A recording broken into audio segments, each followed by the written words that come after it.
ପରିବେଶବିତ୍ ସ୍ୱର୍ଗତ ପ୍ରେମଲତା ବାରିକଙ୍କ ପ୍ରଥମ ବାର୍ଷିକ ଶ୍ରାଦ୍ଧ ଉତ୍ସବ ପାଳିତ ହୋଇଯାଇଛି। ପୁରୀ ଜିଲ୍ଲା କୃଷ୍ଣପ୍ରସାଦ ବ୍ଲକ ଅନ୍ତର୍ଗତ ପାରିକୁଦଗଡ଼ ଇପିଙ୍କ ଗ୍ରାମର ଶ୍ରୀଯୁକ୍ତ ପୂର୍ଣ୍ଣଚନ୍ଦ୍ର ବାରିକଙ୍କ ଧର୍ମପତ୍ନୀ ସ୍ୱର୍ଗତ ପ୍ରେମଲତା ବାରିକଙ୍କ ପ୍ରଥମ ବାର୍ଷିକ ଶ୍ରାଦ୍ଧ ଉତ୍ସବ ବଡ଼ପୁଅ ଯୁବକବି ତଥା ସାମ୍ବାଦିକ ମନୋଜ କୁମାର ବାରିକଙ୍କ ନେତୃତ୍ୱରେ ଆତ୍ମାର ସଦ୍ଗତି କାମନାର୍ଥେ ସୁନ୍ଦରକାଣ୍ଡ ପାଠ ନାମ ସଂକୀର୍ତ୍ତନ ଠାକୁର ଅନୁକୂଳ ଚନ୍ଦ୍ରଙ୍କ ସତ୍ସଙ୍ଗ ଏବଂ ସ୍ମୃତିଚାରଣ ସଭା କାର୍ଯ୍ୟକ୍ରମ ଅନୁଷ୍ଠିତ ହୋଇଥିଲା। ଉକ୍ତ ଆଧ୍ୟାତ୍ମିକ କାର୍ଯ୍ୟକ୍ରମରେ ପୌରୋହିତ୍ୟ ବରିଷ୍ଠ ଶିକ୍ଷାବିତ୍ ତଥା ପାଲାକାର ଶ୍ରୀ ସଦାନନ୍ଦ ଗୌଡ଼ ଏବଂ ମୁଖ୍ୟ ଅତିଥି ଭାବେ ଯୋଗ ଦେଇଥିଲେ ମୟୂରଭଞ୍ଜ ଜିଲ୍ଲାର କାର୍ଯ୍ୟରତ ଡିଏସ୍ପି ଅଜୟ କୁମାର ବାରିକ।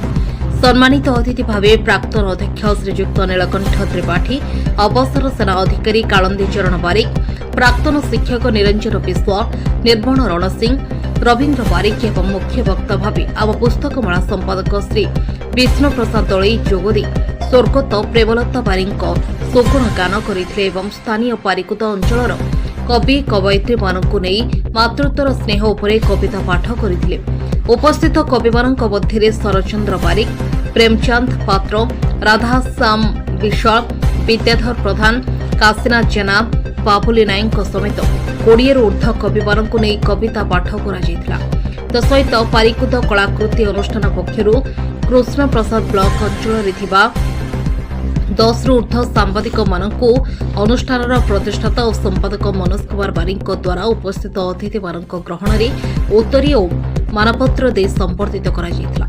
ସମ୍ବର୍ଦ୍ଧିତ ସାମ୍ବାଦିକମାନଙ୍କ ମଧ୍ୟରେ ପ୍ରତାପ ହରିଚନ୍ଦନ, ବିରଞ୍ଚି ନାରାୟଣ ଦାସ, ସୁଦର୍ଶନ ଦାସ, ଦେବେନ୍ଦ୍ରନାଥ ଦଳାଇ, ପିଙ୍କୁନ ଜେନା, ଲୀଲନ କୁମାର ଜେନା, କାଳୁରାମ ନାୟକ, ତତ୍ସହିତ ମା'କୁ ହୃଦୟର ସହିତ ଭଲ ପାଉଥିବା ପୁତ୍ର ମନୋଜ କୁମାର ବାରିକଙ୍କୁ ଅନେକ ବୁଦ୍ଧିଜୀବୀ ମହଲରୁ ପ୍ରଶଂସାର ସୁଅ ଛୁଟିଛି। ପରିବେଶରେ ପୁତ୍ର ମନୋଜ କୁମାର ବାରିକ ସମସ୍ତଙ୍କୁ ଧନ୍ୟବାଦ ଦେଇ ସଭା ସାଙ୍ଗ କରିଥିଲେ। ଆମ ପୁସ୍ତକ ମେଳାର ସମ୍ପାଦକ ଆଉ ଗତ ବର୍ଷ ଏଇ ଦିନେ ଠିକ୍ ଏଇ ଦିନେ ଆମେ ସମସ୍ତେ ଆସିଥିଲୁ ଯେ ଯେଉଁ ପ୍ରେମଲତା ଚାଲିଗଲେ ମାନେ ଅପୋକ ବୟସରେ ଚାଲିଗଲେ। ସେ ଜଷ୍ଟ ଆମଠାରୁ ବର୍ଷେ 2 ବର୍ଷ ବଡ଼ ହେବେ ଆଉ କିନ୍ତୁ ଯେ ନନ୍ଦଳା ଗାଁର ସେ ଅଲିଅଳି କନ୍ୟା ଥିଲେ ଉତ୍ସବ ନାୟକଙ୍କର ଆଉ ଏଇଠି ପୂର୍ଣ୍ଣଚନ୍ଦ୍ର ବାରିକଙ୍କୁ ବିବାହ କଲେ। ବିବାହ କରିବା ପରେ 2 ପୁଅ 2 ଝିଅ। ମନୋଜ ବିବାହ ହୋଇଯାଇଛି, ତଥାପି ତାଙ୍କର ଅନେକ ଆଶା ଥିଲା ସାନ ପିଲାମାନେ ବାହାସାହା ହେବେ, କିନ୍ତୁ ସେ ଆଶାରେ ରହିଗଲା।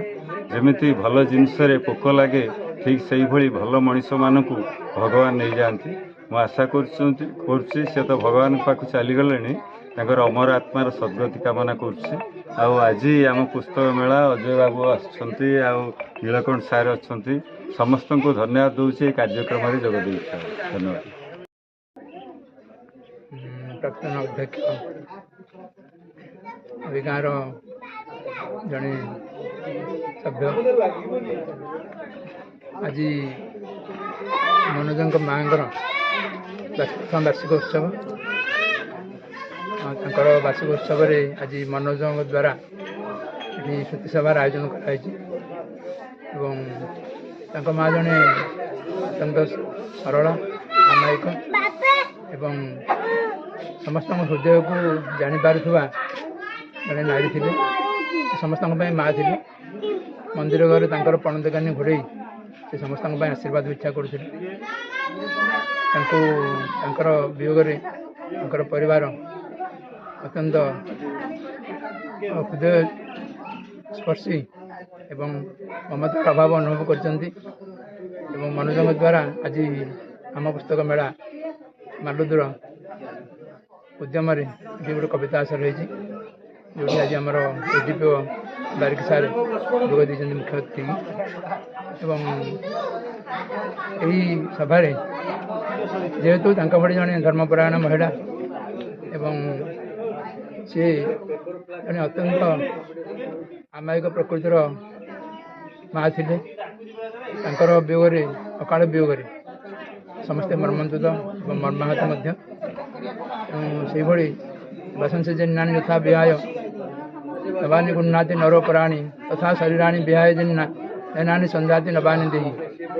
ବସ୍ତ୍ର ଚାଲିଗଲା ପରେ ପୁରୁଣା ବସ୍ତ୍ରକୁ ପରିତ୍ୟାଗ କଲା ପରେ ମଣିଷ ଯେମିତି ନୂତନ ବସ୍ତ୍ରକୁ ଧାରଣ କରେ ସେମିତି ସେ ପୁରାତନ ଶରୀରକୁ ଛାଡ଼ି ଭଗବାନଙ୍କ ଚରଣ କମଳରେ ନୂତନ ଶରୀର ପ୍ରାପ୍ତ ହୁଅନ୍ତୁ।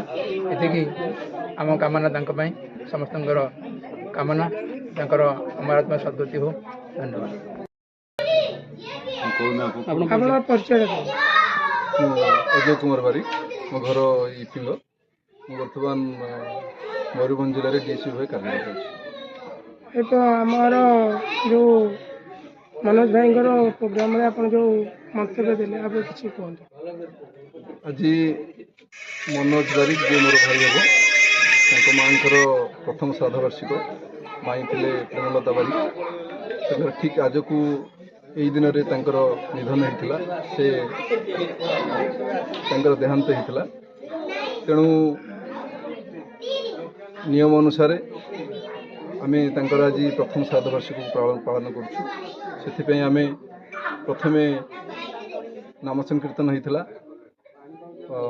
ବାବୁଲି ନାୟକଙ୍କ ମାଧ୍ୟମରେ ଆମର ସୁନ୍ଦରକାଣ୍ଡ ପାଠ କରାଯାଇଥିଲା ଘରେ। ବର୍ତ୍ତମାନ କବିତା ପାଠୋତ୍ସବ ଚାଲିବ। ୟା ପରେ ପରେ ପୁଣି ନାମ ସଂକୀର୍ତ୍ତନ ଅଛି। ସନ୍ଧ୍ୟାବେଳକୁ ନାମ ସଂକୀର୍ତ୍ତନ ମଧ୍ୟ ପାଳନ କରାଯିବ। କୃଷ୍ଣ ପ୍ରସାଦ ବ୍ଲକରୁ ଦେବେନ୍ଦ୍ରନାଥ ତଳାଇଙ୍କ ରିପୋର୍ଟ, G9 ଓଡ଼ିଆ।